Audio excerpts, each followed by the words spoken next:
The Naval Academy Museum presents A History of the Navy in 100 Objects. This week, we continue with object number 14 as part of our month-long discussion of the Naval Academy. Last week, we introduced the concept of a midshipman, an officer in training, and we discussed how midshipmen used to be trained on board ships under the direct tutelage of the captain of the ship. We also discussed how this system was called into question after the hanging of a midshipman in 1842 by the ship's captain for mutiny. This incident brought significant public and political attention to the process by which the fledgling U.S. Navy was training its future officers, and led to then Secretary of the Navy George Bancroft ordering James Buchanan to found the Naval School on the banks of the Severn River in Annapolis, Maryland. The Naval Academy remains in the same location to this very day. Today, we use two objects to tell our story, and they help us frame the transition that the midshipman training process has undergone over the past 200 years, from an ad hoc apprenticeship on board naval vessels to a fully structured academic environment with practical application on training ships and cruises, and which remains the model to this day. Today, yard patrol craft provide the backbone of the practical training for midshipmen. YPs, as they are commonly referred to, are small, 108-foot-long craft that feature fully functional naval systems such as radar and other navigation systems.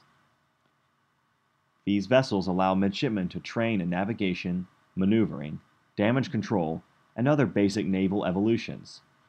This training is supplemented by classroom time in classes such as navigation and general naval science. Midshipmen follow a standard academic year and full academic curriculum. During the summer months, they embark on training cruises on Navy warships around the world to learn about shipboard life, naval operations, and the various roles of officers and enlisted naval members. Yard patrol craft, manned by midshipmen under the direction of a chief petty officer and a small enlisted training crew, are a common sight in the Chesapeake Bay today. However, from 1860 to 1871, a much more famous ship served as the training platform, the U.S.S. Constitution, Old Ironsides.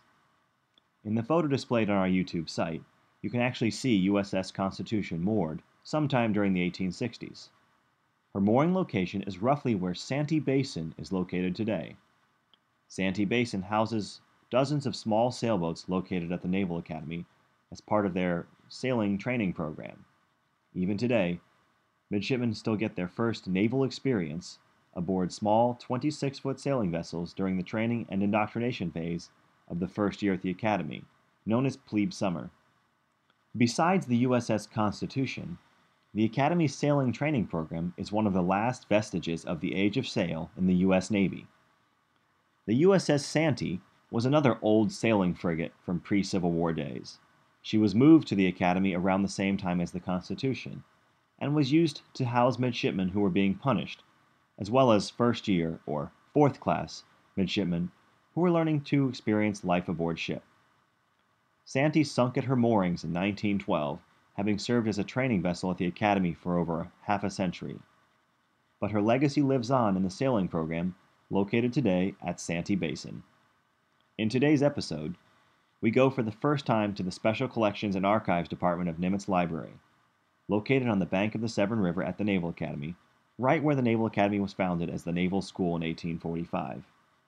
The department includes rare books and manuscripts from the Academy's collection, as well as the official records and archives of the Naval Academy, including things like the conduct records of famous naval leaders.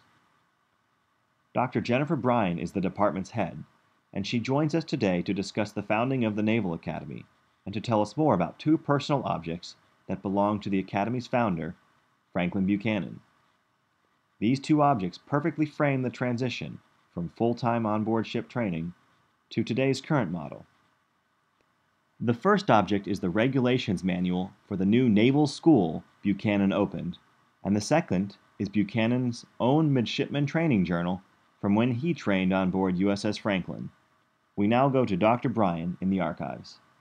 Hi, I'm Dr. Jennifer Bryan, Head of Special Collections and Archives and Archivist at the U.S. Naval Academy. And we're in Special Collections and Archives to talk about Commander Franklin Buchanan, who was the first superintendent of the Naval School, as the Naval Academy was called when it was founded in 1845.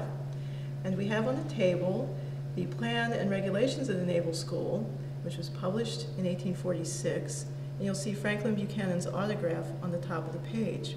And next to it is a journal of a voyage that Midshipman Buchanan kept. Obviously, Franklin Buchanan was a midshipman long before there was a naval school, and that was the education that he received on board ship, and he had to keep a journal, and the officers then, the captain of the vessel, would then check that to make certain that it was accurate, and that was the kind of training he received. But by the 1840s, it was decided that there needed to be a school similar to the military academy at West Point to train naval officers for the naval service.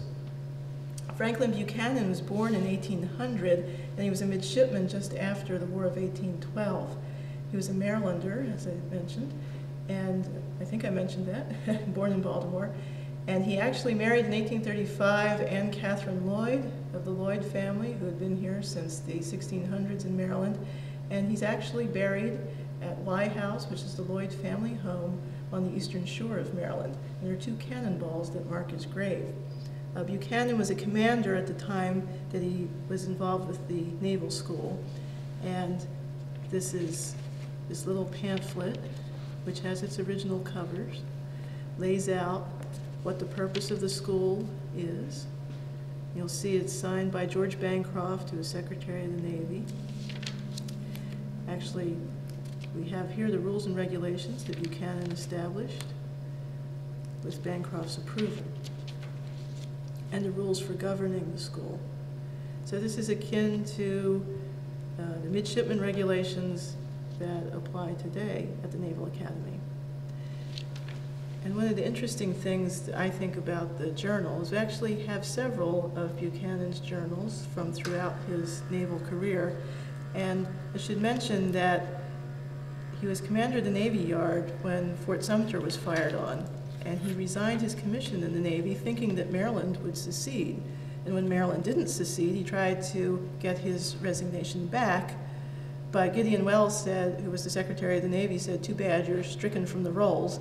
So Buchanan became a captain in the Confederate Navy, and he was in command of the USS Virginia, which was an ironclad, the converted USS Merrimack. And he did fight at Hampton Roads, although he was wounded, so he was not in the battle with the Monitor. And then he later was in battle at Mobile Bay against Farragut and surrendered and was a prisoner of war.